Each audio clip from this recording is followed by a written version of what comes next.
కాంగ్రెస్ హయాంలోనే హైదరాబాద్ను ప్రపంచ స్థాయి నగరంగా తీర్చిదిద్దడం జరిగిందని టీఆర్ఎస్ అధికారంలోకి వచ్చాక ఆ స్థాయిని తగ్గించిందన్నారు కాంగ్రెస్ నేత షబ్బీర్ అలీ.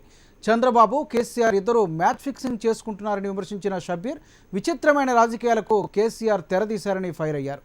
చంద్రబాబు, కేసీఆర్ను నమ్మొద్దని జీహెచ్ఎంసీ ఎన్నికల్లో కాంగ్రెస్ పార్టీ భారీ మెజారిటీతో గెలిపించారంటున్న షబ్బీర్ అలీతో నిజామాబాద్ ప్రతినిధి భూపతి ఫేస్ టు ఫేస్. జనవరిలో జరగనున్న గ్రేటర్ హైదరాబాద్ ఎన్నికలకు సర్వం సిద్ధమైంది. అయితే కాంగ్రెస్ పార్టీతో పాటు అధికార టీఆర్ఎస్ పార్టీ వ్యూహాత్మకంగా అడుగులు వేస్తున్నారు. అయితే కాంగ్రెస్ పార్టీ గతంలో మాదిరిగా ఈసారి ధీటుగా ఎదుర్కోబోతుందా అనే విషయాలు తెలుసుకునే ప్రయత్నం చేద్దాం. మనతో శాసన మండలిలో విపక్ష నేతగా ఉన్న షబ్బీర్ అలీ ఉన్నారు. సార్ చెప్పండి, ఈసారి గ్రేటర్ హైదరాబాద్ ఎన్నికల్లో కాంగ్రెస్ పార్టీ ఎలాంటి వ్యూహంతో ముందుకెళ్ళబోతుంది?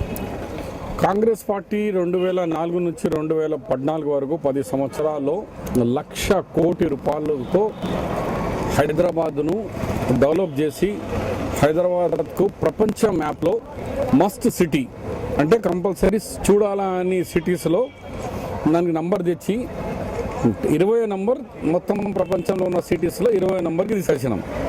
దానికి కారణం ఏమంటే Hyderabad airport, Shamshabad metro rail, expressway, అలాగే ring road, Krishna water phase 1, phase 2, phase 3, Godavari water scheme, ఇలాంటి 44 lakhs మన నియర్లీ 4 లక్షల హౌజెస్ ఈ కార్యక్రమాలు చేసినందుకే ఇలా మస్ట్ సిటీ అని పేరు వచ్చింది.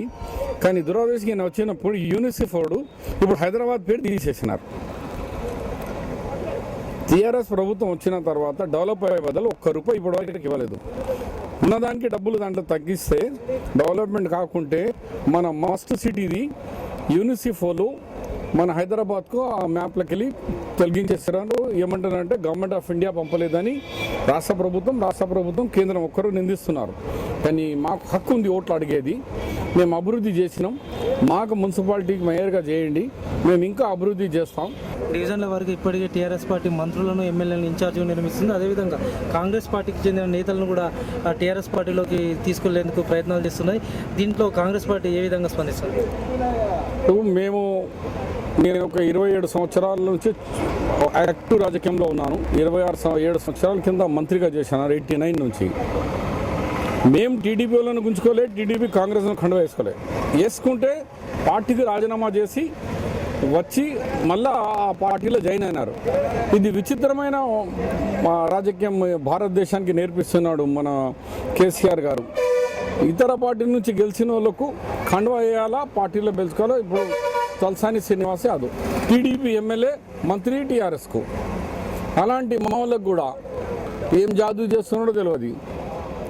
మరి ఆ డబ్బు ఇస్తున్నాడా, లేకుంటే మా పోస్ట్లా, లేకుంటే భయమా, ఏమవుతుందో టీడీపీ, బీజేపీ, ఇతర పార్టీలను రోజు కేసీఆర్ గారికి, కేటీఆర్ గారు ఒకటే పని, ఎంతమందికి ఇలా మేము కండువా అయిపోయినాం. జీహెచ్ఎంసీ ఎన్నికల్లో కాంగ్రెస్ పార్టీ సత్తా చాటుతుందని, గతంలో చేసిన అభివృద్ధి తాము విజయం సాధించే దిశగా అడుగులు వేస్తామని చెప్తున్నారు. అదేవిధంగా నేషనల్ హెరాల్డ్ కేసులో కూడా తమకు న్యాయం జరుగుతుందని కూడా భావిస్తున్నట్టు చెప్తున్నారు షబ్బీర్ అలీ. ఇది ఇక్కడ తాజా పరిస్థితి. న్యూస్ టైంలో మరిన్ని అప్డేట్స్ చూసే ముందు ఇప్పుడు